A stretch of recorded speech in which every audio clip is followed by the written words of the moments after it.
Olá, eu sou Thaís Rocha e esse é o Papo de Veterinária. Quando você sonha em trabalhar numa área desde antes de entrar na graduação, o quão longe é possível chegar? No papo de hoje, Paulo Cavalcante nos conta como chegou até o Catar, no Oriente Médio, trabalhando em áreas de criação de cavalos de corrida.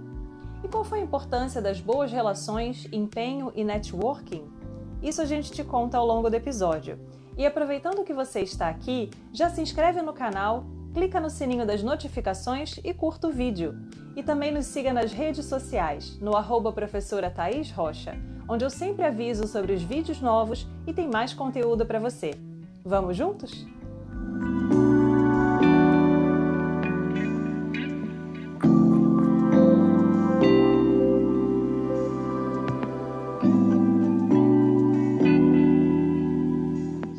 Olá, seja muito bem-vindo ao Papo de Veterinária. É um grande prazer ter você aqui com a gente hoje. Paulo Henrique Cavalcante é médico veterinário formado na Universidade Federal do Semiárido, fez mestrado em ciência animal na mesma instituição, é especialista em diagnóstico e cirurgia de equinos pela Faculdade de Jaguariúna, tem vários cursos de formação, já foi professor e atualmente ele está no Catar.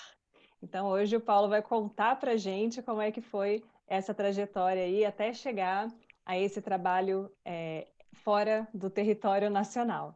Então, muito bem-vindo, Paulo. Obrigada por aceitar nosso convite. Eu que agradeço o convite.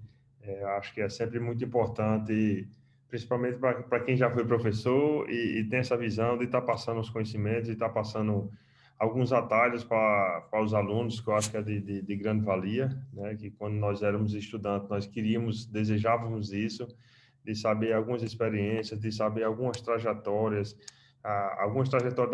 daquelas pessoas que a gente tinha como referência para seguir, né? Então, é sempre uma satisfação. Eu espero que possa inspirar alguns alunos, assim como várias histórias nos inspiraram quando éramos estudantes. Então, estou totalmente disposto a contar tudo o que aconteceu até agora. Vamos começar então.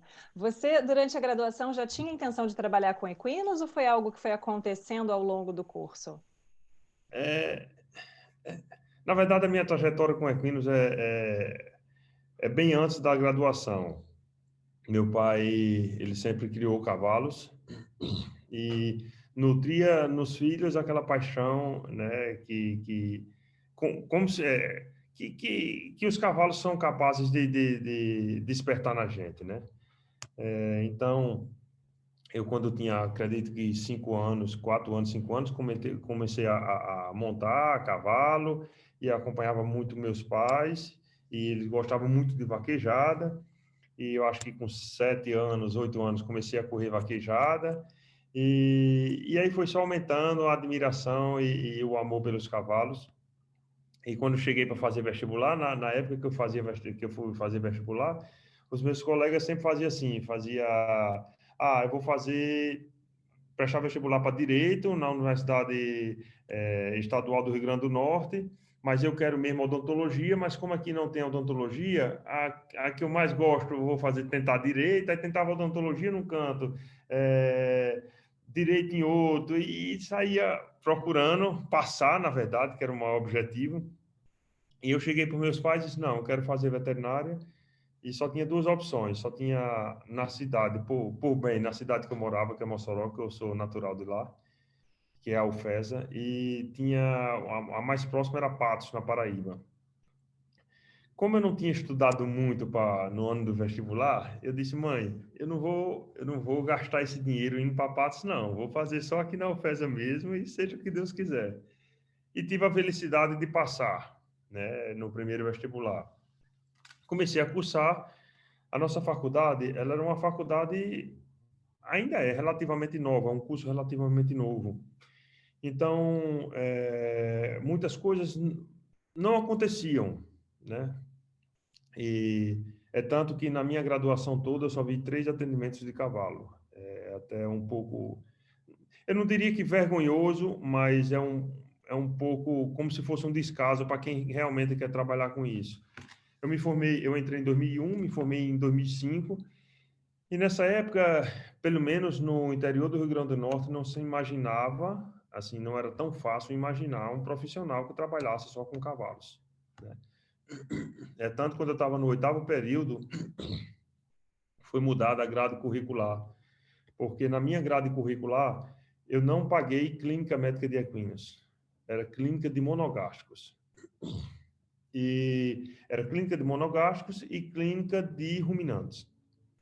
Na clínica de monogástricos incluía cães, gatos, suínos, aves e equinos, Nossa, é né? muita coisa que não tem nada a ver, uma coisa não conversa com a outra, né? Apesar de ser todo mundo Exatamente. monogástrico, é completamente diferente um do outro.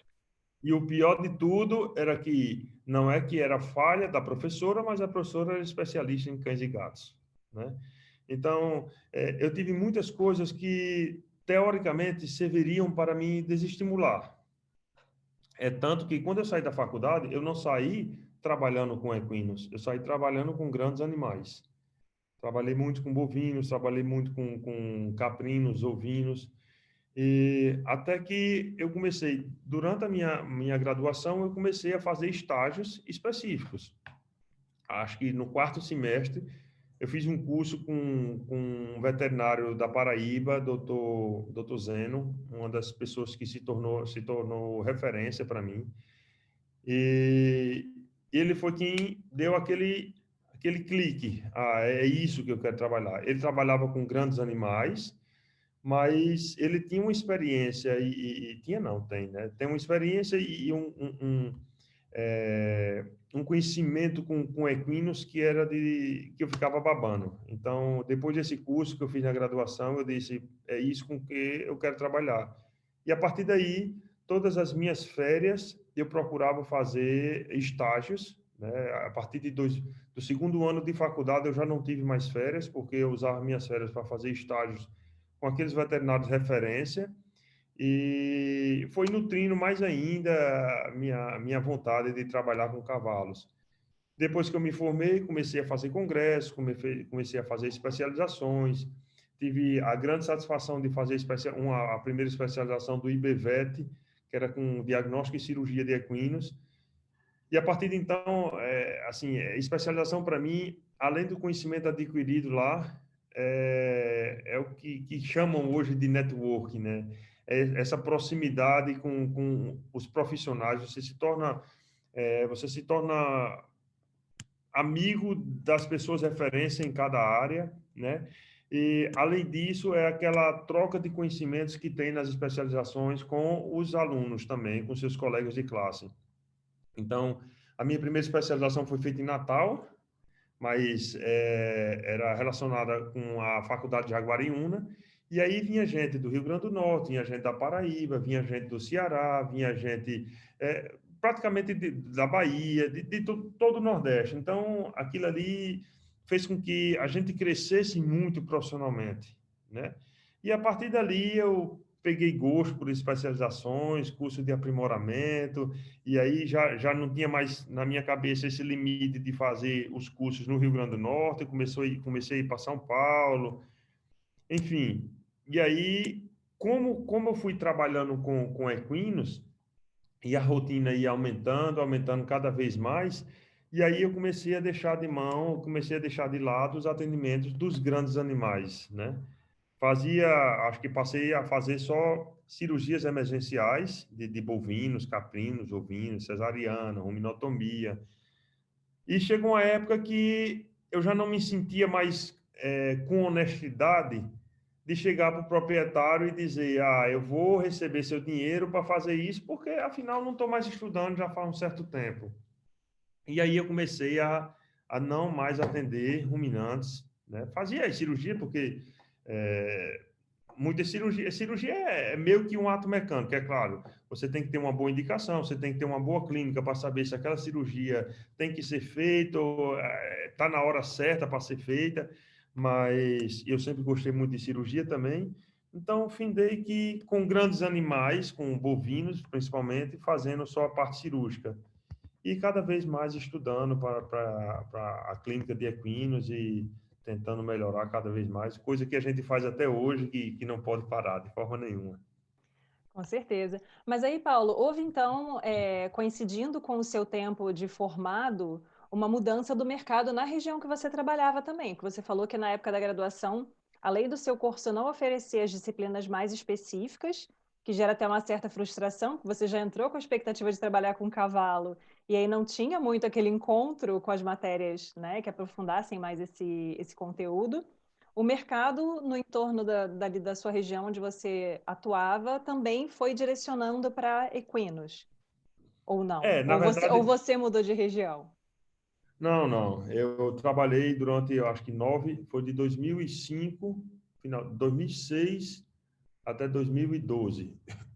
Foram 6 anos trabalhando na mesma cidade que eu me formei, na mesma cidade que eu nasci. A gente sabe que no Nordeste a vaquejada é muito forte, né? E não é de hoje, é de muito tempo. E na época tinham, acho que, 2 veterinários trabalhando com grandes animais. Então, eles com certeza sofreram muito mais do que o que eu sofri, né? Sofreram no aspecto dos proprietários não ter aquela cultura de chamar um veterinário, de pagar um veterinário. Então, a consulta que a gente cobrava na época era R$ 50. Então, quem fazia muitas vezes as coisas lá eram práticos, era dono de lojas agropecuárias, porque eu até entendo os proprietários daquela época, porque se não tinha veterinário, é muito melhor pagar alguém para fazer alguma coisa do que ver o animal morrer à míngua, entendeu? Então, eu entendo muito isso. O grande problema que a gente está falando é em cultura, né? Cultura a gente não muda de um dia para a noite. Não adianta chegar, olha, agora tem veterinário e a partir de hoje você não vai mais poder chamar prático nenhum. Isso aí é impossível. Até mesmo porque muitas vezes o que o proprietário pensa, no final de tudo, é custo. Então, ele sempre balanceava. Muitas vezes, ele não queria saber se o veterinário era mais eficiente. Ele queria saber que estava acostumado, por anos e anos, chamou o prático resolvia algumas coisas, porque, infelizmente, isso é em qualquer profissão. Eu aprendi que 70% do que um bom profissional faz, um mau profissional faz. 70%. Isso é em qualquer profissão. Então, muitas coisas eles resolviam, os pratos resolviam, e os proprietários começavam, eu vou pagar R$ 50 a um veterinário para vir olhar meu cavalo, quando eu posso pagar só a medicação, porque os pratos geralmente são donos de lojas agropecuárias. E muitas vezes eles iam, lógico que ele não cobrava consulta, eles iam pelo medicamento. Então, eu vou chamar o veterinário, vou pagar o medicamento e mais R$ 50. É melhor chamar o prato porque ele vem só com a medicação.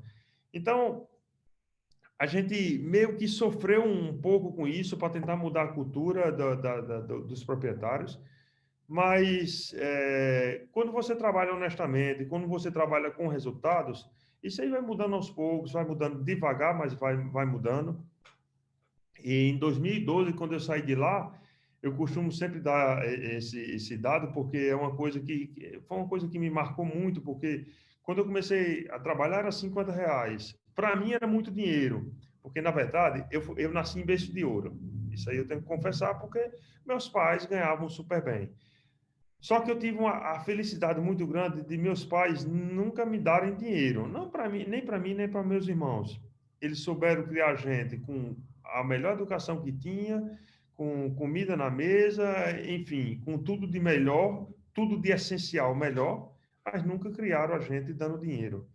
Então, para mim, R$ 50 era muita coisa.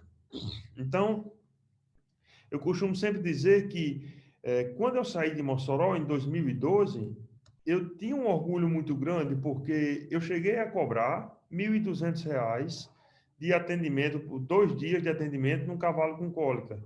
Aquilo ali para mim era quase que impensável, principalmente quando eu estava na graduação, porque uma das reclamações que eu tenho de muitas faculdades é que às vezes por ignorância, às vezes por não conhecer o mercado, os professores costumam muito podar o pensamento dos alunos, né? E ninguém pode chegar para você e dizer o quão longe você pode ir, isso é fato. Mas ninguém pode chegar para você e dizer que você não vai a canto nenhum. né? E isso, infelizmente, isso não é uma desvantagem da faculdade que eu me formei. Eu vejo que isso é em muito canto e muitas vezes pelo simples fato do professor não conhecer a realidade do campo, né? E eu tenho tudo anotado, pelo menos até eu sair de Mossoró, tudo que eu fiz profissionalmente eu tenho anotado. Se eu atendi um cavalo da professora Thais, no dia 1º de outubro de 2021, eu botava professora Thais, botava o nome do cavalo, botava quanto eu cobrei de deslocamento, quanto eu cobrei de medicamento, quanto eu cobrei de consulta. E se era um tratamento que eu estava, tipo, tentando inovar, tentando testar alguma coisa, eu botava lá, para lá no futuro, se eu tivesse alguma dúvida, naquele cavalo, a professora Thais, ficou bom, mas eu usei esse protocolo, entendeu?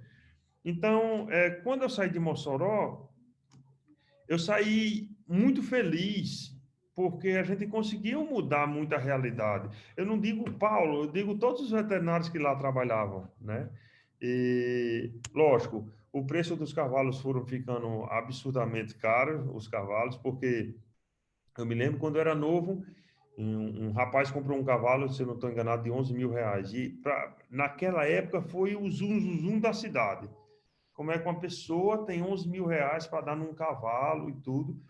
E hoje a gente sabe que 11 mil reais a gente não compra potro, não compra nada, tem cavalo de milhões. Então foi crescendo o preço dos cavalos, o proprietário também foi começando a ver de que já não valia a pena arriscar aquele preço todo com pessoas que não tinham conhecimentos profundos sobre determinadas doenças, né? E aí eles foram tomando, alguns tomando consciência e outros pela obrigação de pagar um profissional. Mas o fato é que o mercado cresceu demais e hoje é quase não, é incomparável o mercado de equinos hoje com o mercado de equinos há 10, 15 anos atrás. Realmente esse mercado vem numa crescente e isso empolga muitos alunos, né? Quem gosta de grandes, quem tem esse perfil, em geral já direciona bastante para equinos quando a gente pensa no universo de grandes animais. E aí é interessante porque na sua fala tem vários aspectos, né, que a gente pode comentar. Essa limitação que às vezes você tem pela realidade da sua região é uma coisa que pode mudar com o tempo. Então, às vezes, você começa a fazer um curso em uma determinada região, que tem uma determinada característica de mercado, e dali a 10 anos isso pode ser completamente diferente. Existe a facilidade em você encontrar uma formação mais sólida quando você tem uma certa mobilidade também. Então, se tem um curso complementar, uma especialização que você pode fazer e você tem como se deslocar aí mais longe, às vezes você consegue montar um networking bacana com pessoas que vão depois, você vai levar para o resto da vida essas relações, e isso pode incrementar muito a sua experiência, o seu atendimento, a sua troca com colegas, porque nem sempre no livro a gente encontra a resposta que a gente precisa, né? Às vezes você vai procurar lá um dado no livro, ler tudo sobre uma doença e fala, cara, esse animal que eu estou atendendo tem várias coisas que não batem aqui. E aí, será que é? Será que não é? Quem será que já atendeu isso? Pode ter uma experiência bacana para trocar. Então, o networking serve para isso também, né? Para você ter aquele estabelecimento de uma rede de relações de pessoas que podem até discutir casos clínicos com você. E aí, essa questão cultural também ela é muito forte em várias regiões do país. A gente ainda tem muito isso com relação ao mercado de grandes animais. Essa baixa aceitação em pagar um preço de consulta, essa relutância em aceitar o preço de mercado para o trabalho de um veterinário, porque não é a formação do médico veterinário não é uma formação barata, né? É uma formação que exige muito empenho, muito, né? Mesmo que você faça uma faculdade pública, tem um gasto aí de tempo, de energia, de, enfim, vida, né? Para você conseguir chegar a um ponto em que você vai sair com o seu canudo na mão lá e fazer os atendimentos. Então é bem bacana que você traga esses pontos. E aí eu queria perguntar para você como é que foi essa transição, não sei se foi exatamente uma transição, entre essa vida de atendimento a campo e a vida de professor universitário. Você parou uma atividade para fazer a outra ou era tudo em conjunto? Na verdade, é, eu, eu passei 4 anos e meio dando aula, né? E o que os meus alunos mais escutaram, eu acho que não tinha nada a ver com a veterinária. O que eles mais escutaram foi eu dizer que eu sou uma das pessoas mais abençoadas por Deus, Isso é fato. E eu sou de Mossoró, terminei minha graduação lá e comecei a trabalhar lá a campo. E surgiu a oportunidade de fazer mestrado na universidade. Eu recebi alguns convites de uns professores e eu disse, se eu conseguir conciliar com o meu trabalho, eu vou fazer. Se eu não conseguir conciliar com o meu trabalho, eu vou preferir continuar trabalhando. Porque eu nunca pensei em dar aula. Apesar de eu gostar, mas eu nunca pensei que eu fosse dar aula na minha vida. E aí entrei na universidade. E eu sempre nutri uma relação muito boa com a universidade que eu me formei. Tenho alguns professores que são meus amigos. E aí eu me formei no final de 2005. De 2005 o ano de 2006 todo, como eu morava em Mossoró, eu ajudei muitos professores com aulas práticas e teóricas. Eu dei muita aula, ministrei muita aula como professor convidado. E aí surgiu a oportunidade de entrar no mestrado em 2007. E aí eu disse, se eu conseguir conciliar, eu vou fazer mestrado. E quando eu entrei no mestrado, aí foi que aumentaram, se intensificaram as minhas aulas como professor convidado lá. Quando eu terminei o mestrado, em 2012, não, eu terminei em 2009. Aí em 2009 eu cheguei para os meus pais e disse, eu estou indo embora. Aí eles disseram, para onde? Eu disse, eu estou indo embora para São Paulo. Ele disse, mas você vai fazer o que em São Paulo? Um doutorado, alguma coisa desse tipo? Eu disse, não. Eu sinto que eu estou meio que estagnado na profissão, eu quero aprender mais, eu quero viver uma realidade diferente. E eu vou embora para fazer estágio em São Paulo. Eu disse, mas estágio, você 4 anos de formado, você já tem mestrado, você já tem uma boa clientela, você já está ganhando super bem. Eu disse, mas eu preciso disso. Eu, quando me formei, eu não saí para fazer residência, eu já caí direto no mercado. Então, eu entrei em contato com o Dr. Silvio Piotto, que é o coordenador do IBVET, que eu tinha feito a especialização, e ele disse, rapaz, se você quiser, eu mando você para o Equicenter, que é lá em Tatuí, do Dr. Pacola. E aí na verdade, eu fui com o pensamento de ser residente lá. E quando eu cheguei lá, eu passei 6 meses sendo estagiário, mas com a função de residente, porque o Dr. Pacola me acolheu super bem, ele logo percebeu que eu tinha uma certa experiência e começou a me delegar funções um pouco, me delegar funções que tinham um residente. Só que ele não me pagava para ser residente. Para ele era excelente, para mim também, porque eu nunca fui lá para pensar em receber dinheiro. Eu já tinha feito umas economias, eu disse, eu vou para aprender. Passei 6 meses lá, depois aí decidi sair e passei 2 meses no Jockey Club de São Paulo, com o Dr. Reinaldo, lá na Equine Center. E aí voltei para Mossoró. Quando eu voltei para Mossoró, em 2005, quando eu fiz um estágio lá em Botucatu, foi a primeira vez que eu saí do Nordeste, fui fazer um estágio na Unesp em Botucatu. E aí, matuto de tudo, do interior do Rio Grande do Norte, nunca tinha saído de lá. Para mim, o que a gente via na televisão era que São Paulo era perigoso, era isso e aquilo. Para mim, eu olhava para um lado e para o outro, todo mundo era bandido para mim. E aí, eu entrei em contato com o pessoal de lá e o professor lá, acho que foi o professor Estélio, que é da anestesia, disse, tem um nordestino aqui que é mestrando, ele é meio orientado, e ele mora num apartamento e que ele disse que pode receber você lá. Você divide apartamento com ele. E esse é o médico veterinário, o Wendel. Eu passei 2 meses em Botucatu, passei 1 mês lá, no segundo mês ele decidiu ir embora, o Wendel. Ele é cearense e ele decidiu ir embora e eu fiquei mais 1 mês lá e a gente ficou em contato. Uma pessoa super gente boa. Aí, quando foi em 2010, ele me chamou para ir para lá, dar aula na universidade, porque ele era o coordenador do curso de veterinária lá, em 2010. Aí eu decidi não ir, porque eu já tinha voltado para Mossoró, estava super bem, estava super animado, tinha dado uma renovada nas minhas energias, porque quando eu decidi ir para São Paulo, foram muitas coisas, não foi só o fato de querer aprender. Recebi calote, era muito perigoso muitas coisas que eu fazia. Eu andava 7.000 quilômetros, num raio de 30 quilômetros do centro da cidade. Eu andava 7.000 quilômetros por mês. E apesar de eu era muito novo, mas já estava ficando um pouco cansativo. Eu sempre fui muito escravo da minha profissão. Sempre botei a profissão em primeiro lugar para tudo, acima até da minha família. Então, meu pensamento era: se eu melhorar meus atendimentos, eu posso cobrar um pouco mais e trabalhar um pouco menos. Essa era a minha intenção, no final das contas. Então, o doutor Wendel me chamou para ir em dezembro, ou em 2010.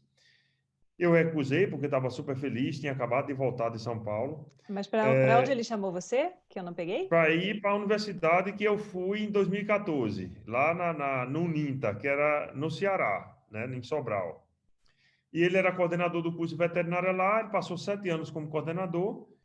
E aí ele me chamou em 2010, eu recusei. Em 2012 ele me chamou de novo, só que em 2012 eu saí de Mossoró para fazer uma sociedade, para montar uma sociedade com um hospital de equinos em Caruaru, com 2 veterinários, um casal lá. E aí de 2012 a 2013 eu fiquei em Caruaru nesse hospital. E aí por algumas desavenças, algumas divergências de pensamento, eu decidi deixar a sociedade e voltar para Mossoró. Isso foi em agosto de 2013. Quando foi em setembro de 2013, o Wendel me ligou pela terceira vez. Rapaz, é o seguinte, nós temos um hospital aqui, que eu tinha conhecido o hospital em 2010. Esse hospital, ele está parado. Nós queremos um cirurgião, um clínico cirurgião para o hospital de equinos. Nós queremos você aqui. E aí você vai pensar, você vai ser o diretor do hospital, vai ser o clínico e cirurgião, e você vai pensar quanto é que você quer para vir.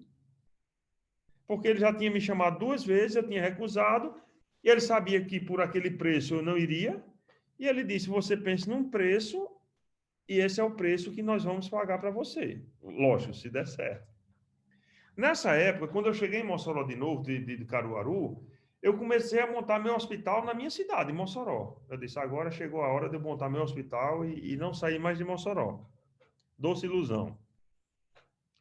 Aí eu recebi essa proposta deles lá e eu fiz uns cálculos. Eu disse: rapaz, se for para ganhar a mesma coisa que eu ganho em Mossoró, eu não vou, de forma nenhuma. E é fato que eu pedi um pouco a mais. E, para minha surpresa, eles aceitaram. Quando eu fui para a reunião com o dono lá da faculdade, ele chegou para mim e disse: em hipótese nenhuma, eu quero você dando aula.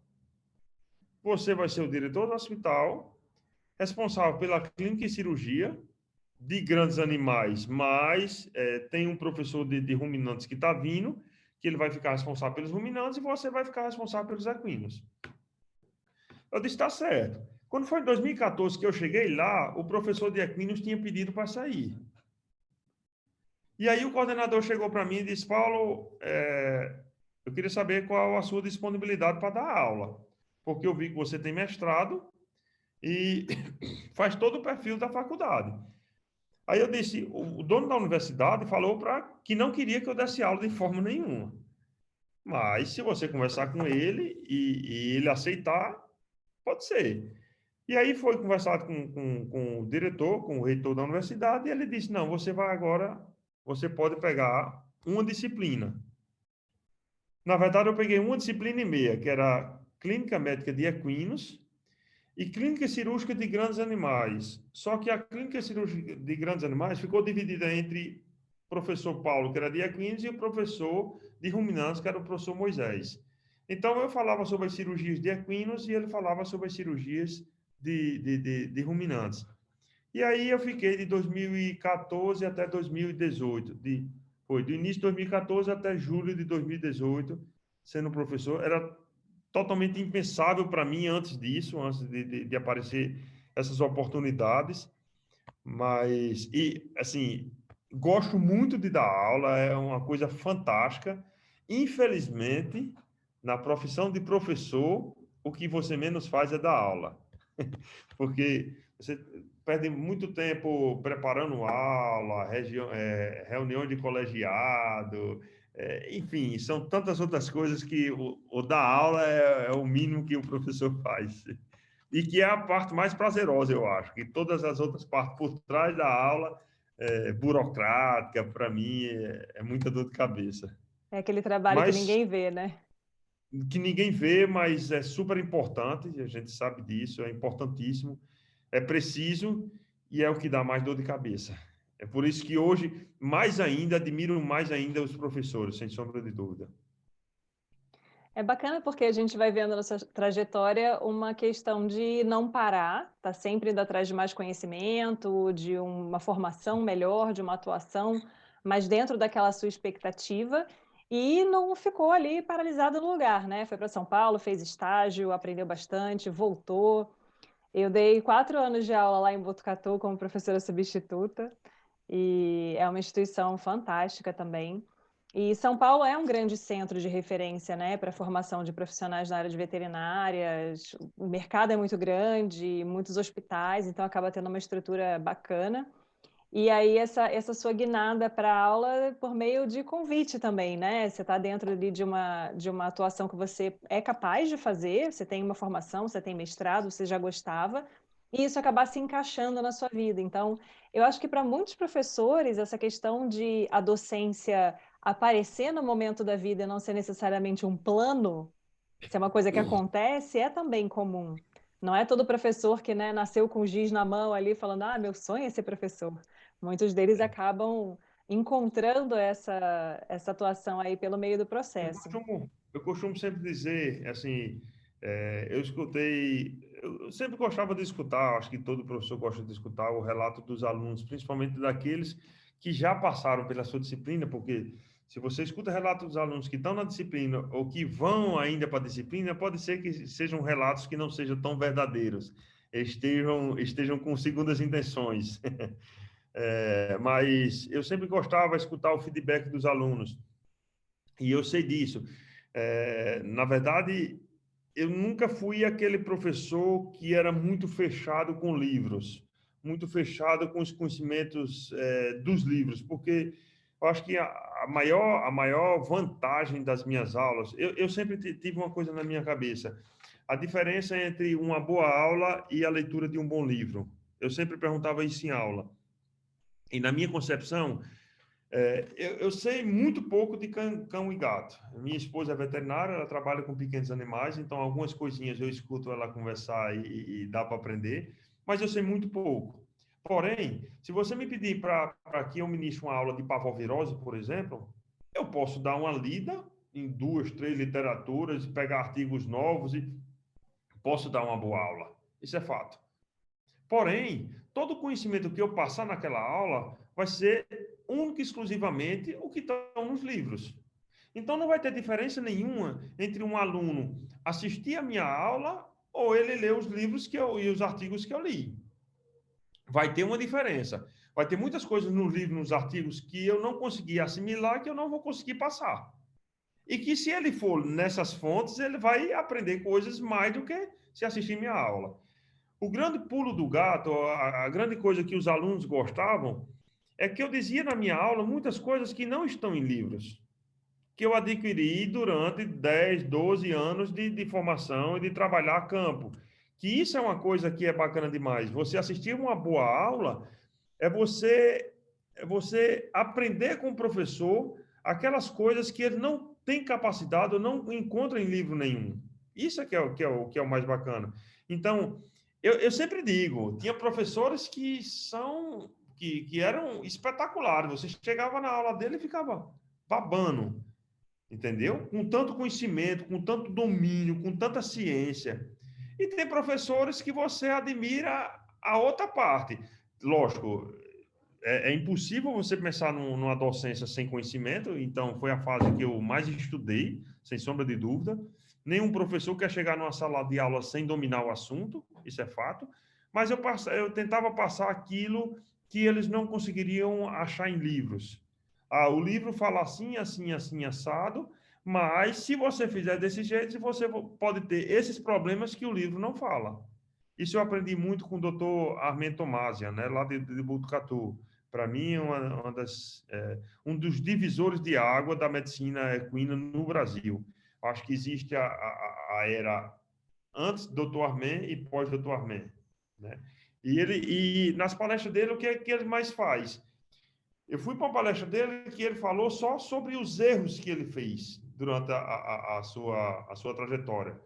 E é compreensível porque ele foi, se eu não estou enganado, o primeiro veterinário a operar abdômen de cavalo no Brasil. Era ele como cirurgião e Dr. Flávio Massoni como anestesista, todos dois trabalhando na Unesp Botucatu. E ele fala abertamente nas palestras: se vocês fizerem desse jeito, vocês vão matar muitos cavalos. Então eu aceito que vocês errem, mas errem por erros diferentes dos que eu errei, do que eu pratiquei, porque os meus erros eu estou falando para vocês. Então, eu sempre admirei muito essa abordagem dele nas palestras e nas conversas, e eu tentei fazer com que isso fosse o diferencial da aula de Paulo, entendeu? Então, eu acho que muitos alunos gostaram muito por ser um aspecto diferente, por ter uma abordagem diferente nas aulas, né? E foi muito gratificante para mim, muito, muito mesmo. Essa questão de ser capaz de introduzir a sua experiência dentro de um assunto é o que realmente diferencia a pessoa que está só replicando um dado que está no livro. Foi o que você falou, exatamente. Eu tenho essa mesma visão. Você pega lá, estuda qualquer assunto, você dá uma aula. E com o tempo, a sua aula vai ser cada vez melhor, mesmo que você tenha um contato mínimo com aquele assunto. Mas você não vai Sim, ter a sua experiência para introduzir ali. Então, a riqueza da sua aula vai estar devidamente comprometida. Porque você sim, precisa dessa experiência, dessa vivência para poder dizer, olha, isso aqui está no livro como muito comum, mas eu nunca vi. Então, eu não estou dizendo que eu sou a fonte de toda a sabedoria e toda a experiência, porém, é muito comum lá onde esse livro foi escrito. Aqui não exatamente. acontece com essa frequência Perfeito. toda. Então, essas nuances também são parte da função do professor, né? Dar essa direcionada, porque sentar e ler livro, supõe-se todo mundo que entrou na faculdade é alfabetizado, tem capacidade de fazer. Agora, né, Supõe-se, essa complementação é que é um diferencial aí. E aí, Paulo, me conta, vamos chegar nesse ponto aí do Catar. Como é que foi que surgiu essa oportunidade de você se mudar para longe, bem longe, atuando como veterinário com equinos? pois acho que quando a gente chega a um certo momento na nossa vida, a gente começa a olhar para trás e começa a ver que tudo está interligado. Não existe uma coisa que caiu do céu. A oportunidade de vir para o Catar foi uma coisa que caiu do céu, que veio do nada, sem, não foi construído nada, não. Como eu falei para você, entre 2006 e 2007, foi o período que eu me formei e o período que eu entrei no mestrado, eu dava muita aula como professor substituto, como professor convidado da Universidade Federal lá de Mossoró. E tem uma professora de anestesia, ela na época era técnicas cirúrgicas e anestésicas, era o nome da disciplina. Era anestesia e cirurgia numa disciplina só.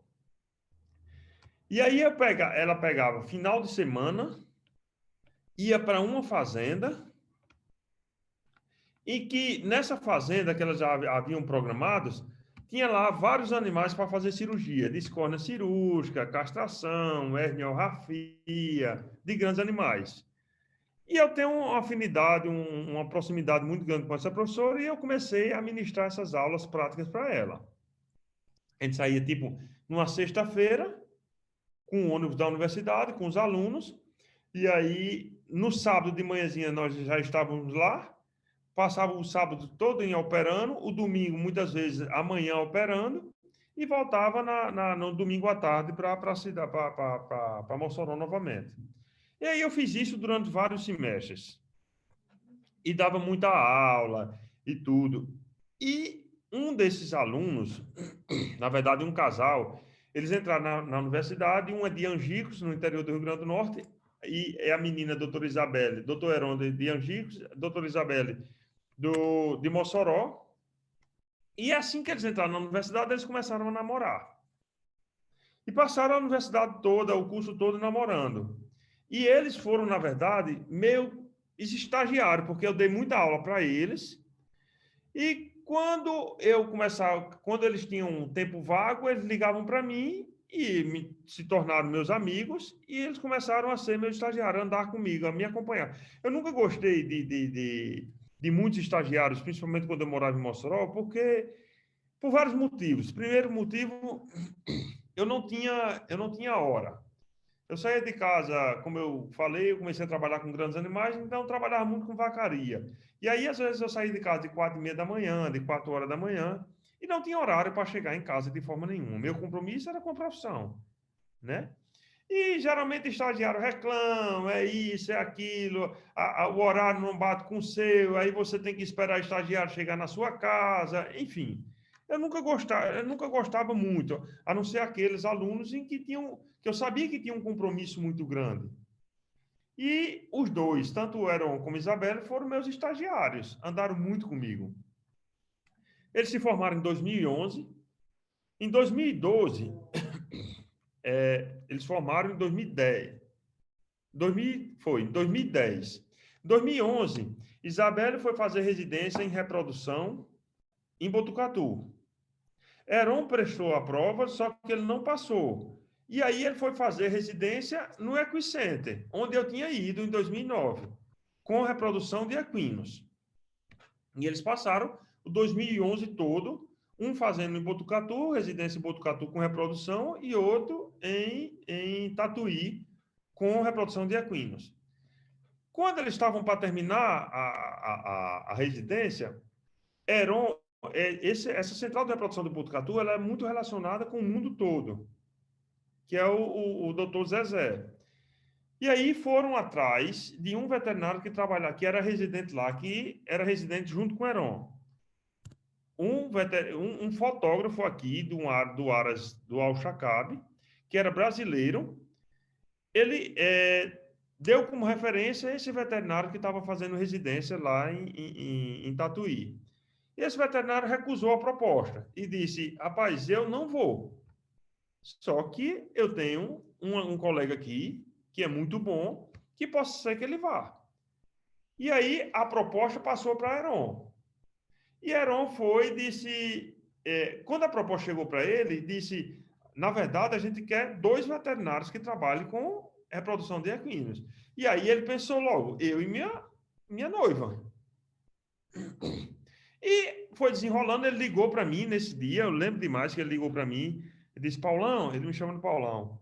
Ele disse, Paulão, eu recebi uma proposta para ir para o Catar. Eu disse, que danado é Catar, homem? Pelo amor de Deus. Ele disse, não, é lá nas Arábias, não sei o quê, e é para ganhar tanto, eu sou recém-formado. Porque ele tinha se formado e tinha entrado na residência. E é para ganhar tanto. Eu disse, mas você sabe falar inglês? Ele disse, não, mas isso não vai ser o problema, não. Eles já disseram. E é para mim e para a Isabela. Eu disse, rapaz, você não pode perder essa oportunidade, não. Vá-se embora. Porque se eles já tivessem, sei lá, uma rotina, um trabalho, enfim, era uma família, era muitas coisas a se pensar. Eles recém-formados, os dois juntos, trabalhando com reprodução de equinos, vindo para um aras enorme, ganhando super bem. Eu disse, vá-se embora, você não tem o que pensar, não. E aí eles vieram em 2012 para trabalhar com reprodução. Quando foi em 2013, eles ligaram para mim. Nós estamos precisando de um veterinário de clínica aqui. Venha-se embora para cá. Foi final de 2013. Eu tinha acabado de ser contratado pela universidade, lá do Ceará. Aí eu disse, rapaz, vou não. Estou muito bem aqui. Já era uma coisa muito nova para mim. Eu estava perto da minha família. Era 200, 300, 400 quilômetros da minha família. E eu posso ver todo final de semana, enfim. Aí eles ligaram em 2013, eles me ligaram em 2015, rapaz, venha-se embora, o veterinário que veio para cá já foi embora e a gente quer vocês aqui, porque a gente tinha uma relação muito boa. E eles tinham Paulo como referência na parte clínica, porque tinham sido meus estagiários, né? E eles falaram, não, rapaz, a universidade aqui está muito boa, estou super feliz aqui e tudo. Aí aconteceu de meu pai, ele trabalhou na Petrobras, se aposentou pela Petrobras, e meu pai, ele tem uma característica que é uma das que me dá muito orgulho para toda a família. Ele é formado em 5 cursos superior. Ele é formado em matemática, ciências contábeis, topografia, direito e engenharia civil. E aí, quando ele se aposentou, minha mãe se aposentou também, e ele decidiu fazer medicina no Paraguai. E aí minha família é muito pequena, né? Que morava em Mossoró, meus pais e meus 2 irmãos. E aí meu pai disse, eu vou morar em Foz do Iguaçu e vou fazer medicina no Paraguai. Isso foi em, acho que 2016, 17, alguma coisa desse tipo. Eu fui super contra, porque uma das vantagens de eu trabalhar lá é porque eu tinha meus pais muito perto de mim. Quando foi em 2018, em maio de 2018, Heron me liga pela terceira vez. Aí disse, rapaz, eu sei que você não vem, porque eu já chamei 2 vezes e você recusou. Você poderia indicar uma pessoa para vir para cá trabalhar aqui? Eu até brinquei com ele nessa ligação, eu até brinquei. Disse, rapaz, dependendo da proposta aí, quem vai sou eu dessa vez. Porque meus pais já não moram mais aqui perto, eu já vejo meus pais 1 ou 2 vezes no ano, no máximo. E, assim, foram vários fatores, porque como já estava 4 anos e meio dando aula, você começa a se desestimular com muitas coisas. Você começa a ver que todo o seu esforço para passar o máximo de conhecimento, muitas vezes não é bem recompensado. Eu não falo financeiramente, eu falo os alunos estão interessados, aí começa com muita dor de cabeça na parte burocrática, começa, enfim. E aí eu comecei a ver que eu estava meio que acomodado profissionalmente. Por quê? 4 anos e meio dando a mesma aula, você já não se empolga mais para estudar tanto, porque já é uma coisa meio que repetitiva. O conhecimento que você sabe muitas vezes já é o suficiente para dar aquela aula para eles, entendeu? Então eu já estava um pouco meio acomodado e isso me incomoda. Isso me incomoda demais, porque eu fico me sentindo inútil, sei lá. Eu não estou crescendo profissionalmente. E para mim isso é terrível. E aí juntou uma coisa com a outra, eu já estava também cansado da graduação, a rotina do hospital estava muito boa. Eu costumo só fazer uma comparação. Na minha graduação, eu tive 3 atendimentos de cavalos, na minha graduação toda. Teve um menino que formou lá, foi um aluno que eu fui professor, na verdade, quando ele estava no 2º semestre, quando eu cheguei na universidade, ele estava no 2º semestre, quando eu saí, ele já tinha formado. Ele viu comigo 474 casos clínicos. Então, eu acho que eu fiz uma diferença muito grande, não Paulo, era qualquer profissional que lá chegasse, mas foi feita uma diferença muito grande na rotina desses alunos, né? E para mim, eu acho que estava meio que fechando um ciclo para mim. Surgiu a oportunidade de ir de novo para o Catar, meus pais já estavam fora, já não estavam mais próximos de mim, eu já estava um pouco meio acomodado, então eu cheguei para ele e disse, rapaz, dependendo da proposta aí, quem vai sou eu. E aí ele disse, pois me dê 10 minutinhos aqui. Aí ele foi conversar com o chefe dele, enfim, lançou a proposta e eu disse, eu vou. Porém, agora eu tenho que convencer a outra parte, que é minha namorada, que a gente já estava perto de casar, já tinha programação para casar em janeiro de 2019. E aí, não é uma mudança só na minha vida, é uma mudança na vida da gente, né? E aí eu fui conversar com ela, foi uma coisa bem engraçada, porque é uma mudança radical, não só porque mudou de país, principalmente para esses países árabes, que a cultura é totalmente diferente. Só que a gente teve uma vantagem, eles já estavam aqui desde 2012, já faziam 6 anos que eles estavam aqui, então eles me passaram eles me passaram tudo como era a vida aqui. E aí foi uma luta para eu falar para ela, foi uma luta para eu convencer, não uma luta para convencê-la, porque ela sempre partilhou dos mesmos pensamentos que eu. Mas ela é filha única, foi uma luta para convencer os pais, para dizer para os pais dela, enfim. Então nós decidimos vir, eu vim em agosto de 2018, passei 6 meses aqui sozinho, voltei para o Brasil, porque o nosso casamento já estava marcado para janeiro de 2019, nós casamos e ela veio comigo.